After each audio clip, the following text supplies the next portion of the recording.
Welcome back. Imitation is a sincerest form of flattery. Or is it? Let's take a look.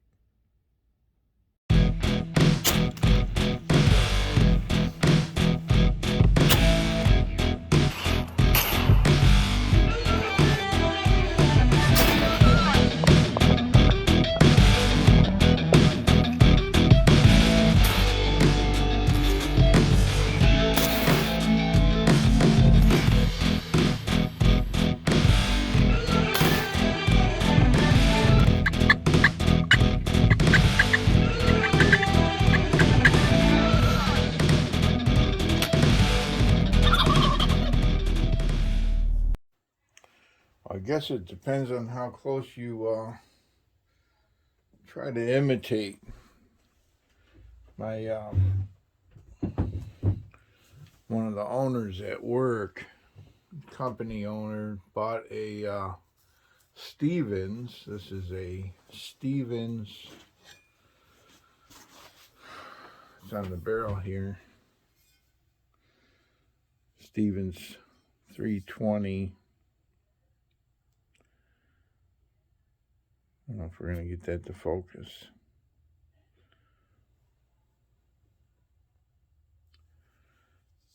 We got Stevens model 320 12 gauge 2 3/4 and 3-inch shells. Read the manual, blah blah blah. This is a copy of the 1300 Winchester. It's manufactured in Sun City Machinery in the People's Republic of China. The patents must have expired on the 1300. This is old Bess that I bought back in I think 85 or 86. That's my main turkey gun. So I have it here to compare. He bought this as a combination 2-barrel. I believe this one is going to be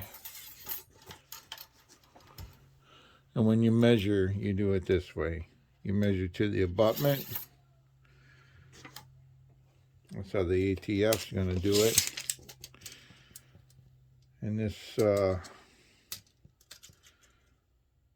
now this one's about 18 and 3/8, and I suspect it's a cylinder bore barrel. There's no choke tube threading, and it's not marked. I don't believe it's marked anywhere on here. Now, this one doesn't appear to be marked, but it's just got a bead. No rear sight. Looks like the receiver's drilled and tapped for some kind of base, but the spacing looks kind of odd to me.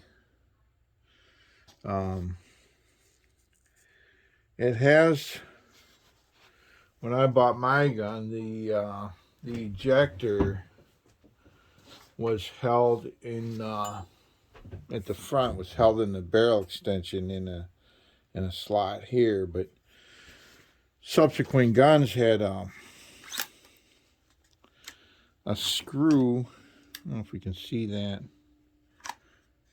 down in there. Held that.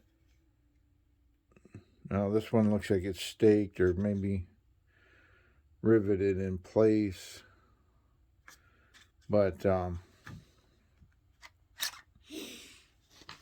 the Winchester went to a retaining clip with this screw here, which I added to the gun later. But so that's the one barrel. The other barrel looks like it is, it's pretty long.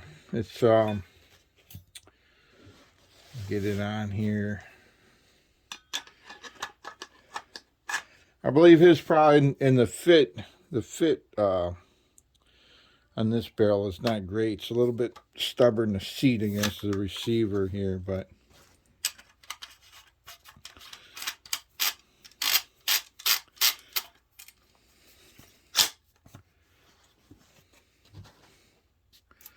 so this barrel, this is threaded for choke tubes.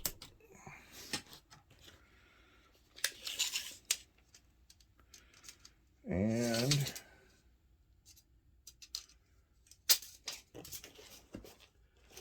looks like it's going to be it's right at 28, right at 28 inches. I think Bess has a 22-inch barrel,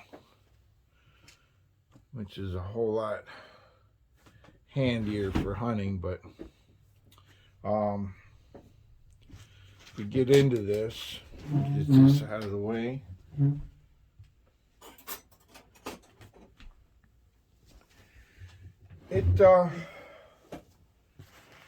It doesn't seem to be a horrible gun. The vent rib on this barrel, oh, and here's the choke tubes are recessed. I'm not sure what thread pattern they're using, but you can look that up. He just asked me to look it over. He thought he had a problem with it, and then I was planning to look it over, clean it up, lube it up, and check it out for him. But while I had it, I figured I would do a bit of a review on it.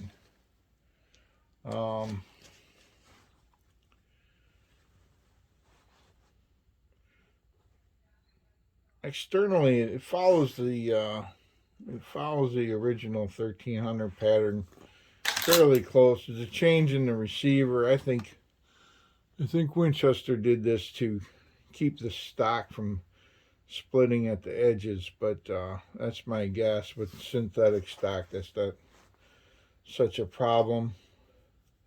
A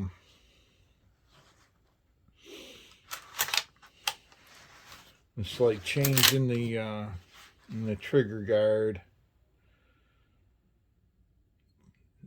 When you take it apart, let's see, the pump, the one thing about the pump I noticed is because it has this shape here, depending on how you hold it and where you get your fingers, you can end up with a pinch point right here. If you rack this, if you're holding it down here and you rack this pretty hard, you can possibly pinch some of your meat in there. But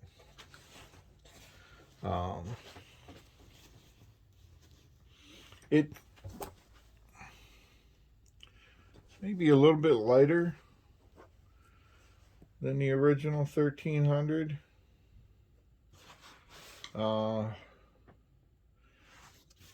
Retains the same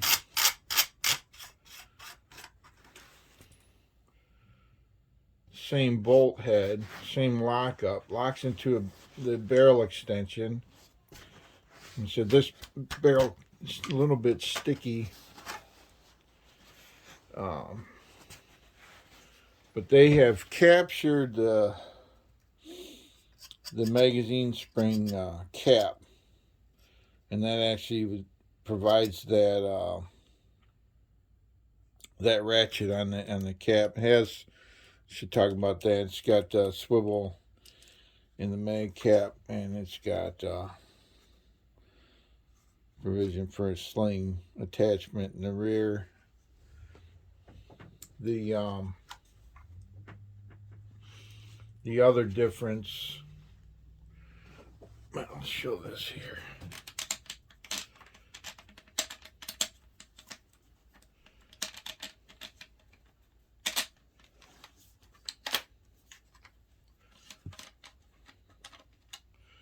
This cap is not retained, so it can fly out of here. Put the cap back on. But this one, retention is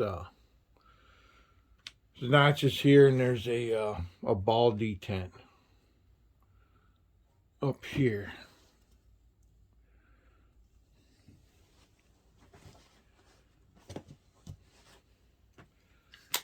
The action bars on the original design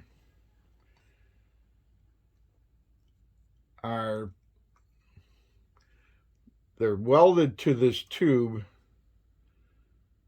but they're separate in the rear. And on the copy here, they changed it slightly, which is kind of nice. I think it comes right out the front. With that gun will not do that, but they've got it one piece across, and then the spring tension for the bolt head here. There's a spring in there that forces it forward. That actually captures the. I think it captures this. Yeah, you have to kind of withdraw this, and it's in there under spring pressure, but it seems to be a little bit easier to deal with than the original design as far as disassembly, because it all comes out the front and stays together. And then that one has a screw in the bottom, and this metal piece has a screw that retains it. And I guess I can show that here.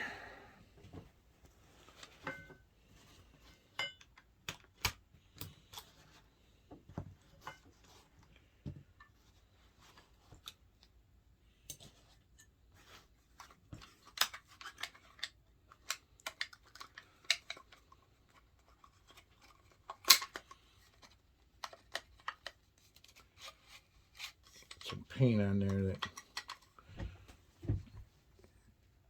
Well, this one has a screw, and then the connection between the transfer bars and the bolt carrier goes into these notches here on the side.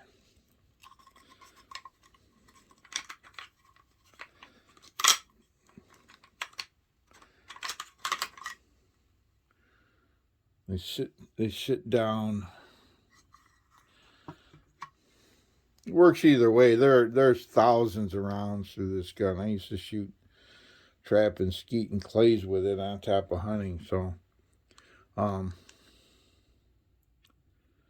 my opinion, hands down, the best modern pump shotgun ever invented, and based on all the copies of it coming out since the patents have expired. I'm not the only one that thinks that way, but anyway, this metal plate is incorporated with the action bars on this newer version. So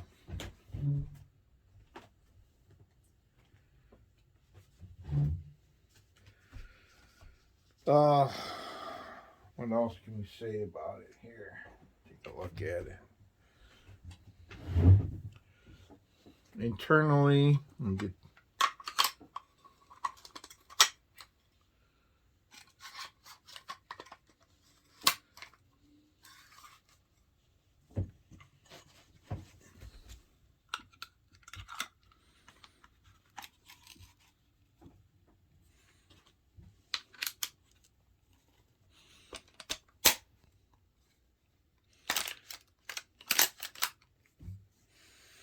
internally,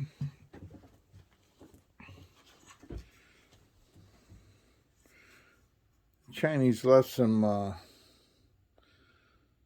machining marks in here down along that guide. It's a bit of a guide rib that runs in the top of the bolt and that groove there. There's some marks there. The sides don't seem too bad, but they didn't really polish that out.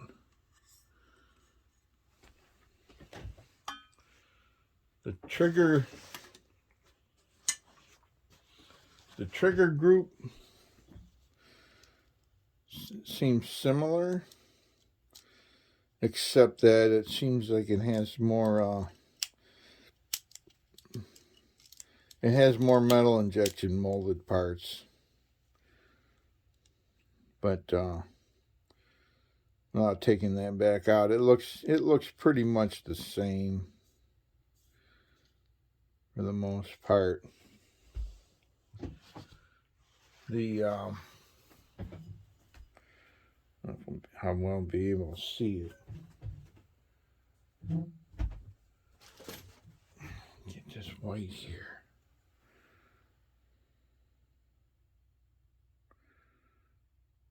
The bores don't look bad. This cylinder bore doesn't look bad, but this longer barrel has some.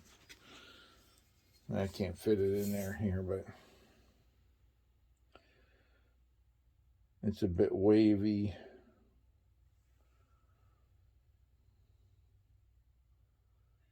And maybe not quite round. It's a little bit oval shape. It's kind of funny. It's not terrible, but it seems a little bit bigger top to bottom than side to side. I'm looking through it, and it's got ever so slight oval. I don't know how they manage that, but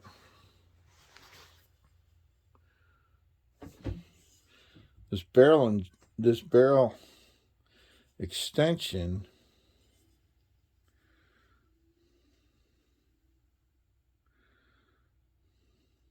trying to figure out how they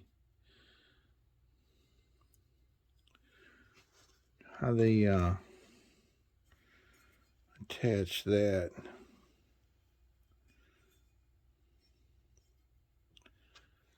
It almost seems like it's integral, but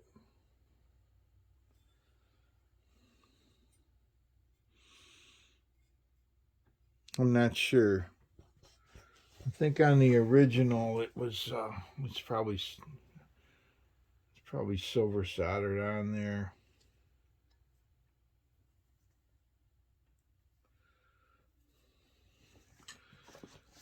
Too, this rib doesn't float. The original has pins where the rib can float. As the barrel heats up, the rib can float, and this one, it doesn't have that.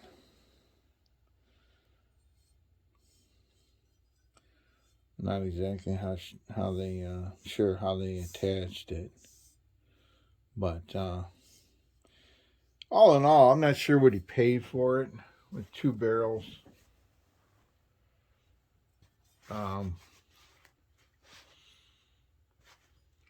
But it doesn't seem terrible. I don't think he's fired it yet. I think he went to change the barrels, and he's not really familiar with guns, and he was kind of nervous about it. So he had said this came out. He said this came out like this, and he was worried that there was a problem, but it was not.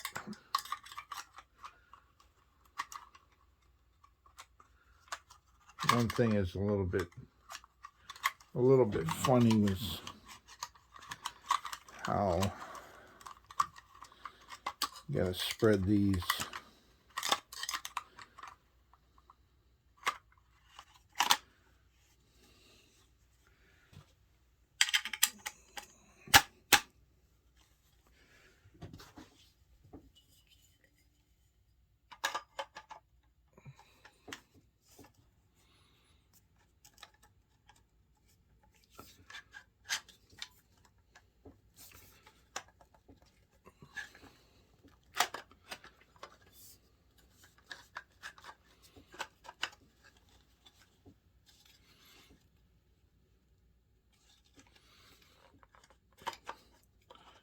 I could see how he would get a little worried.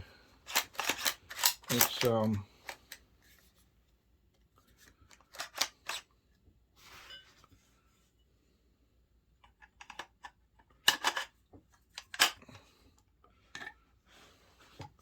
you kind of got to start. You start with the slide back a little bit, but let's see if I can do it with a forward. Yeah, I guess so. You're just working against spring pressure from the bolt head, but if you hold it,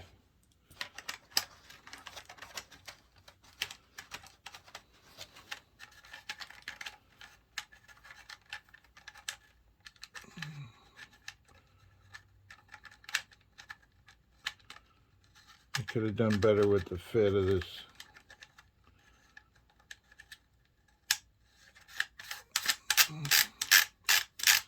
It's not as well.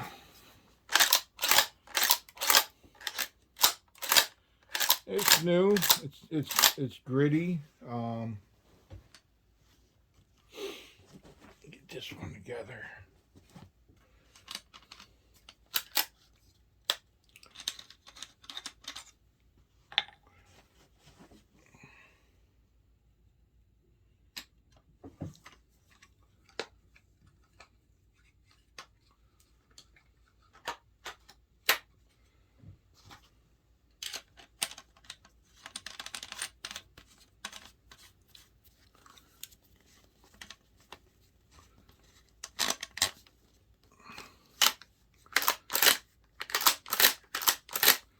This one's like butter.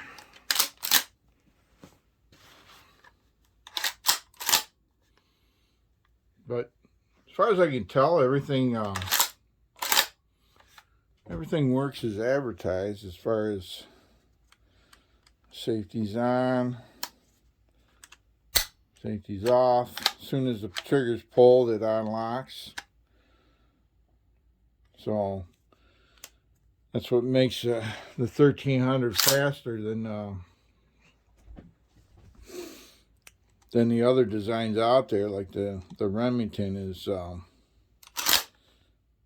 Once you pull the trigger, the gun fires. It's unlocked.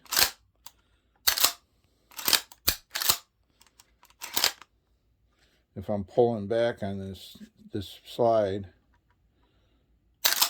it fires and unlocks.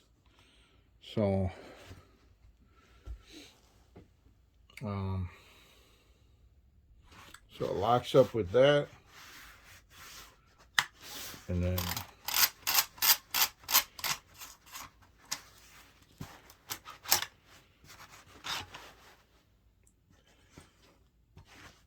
try this barrel.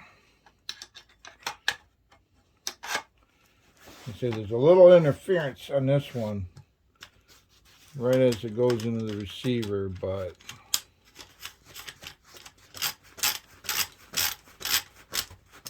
imagine after it's been fired, disassembled a few times. Here's the release.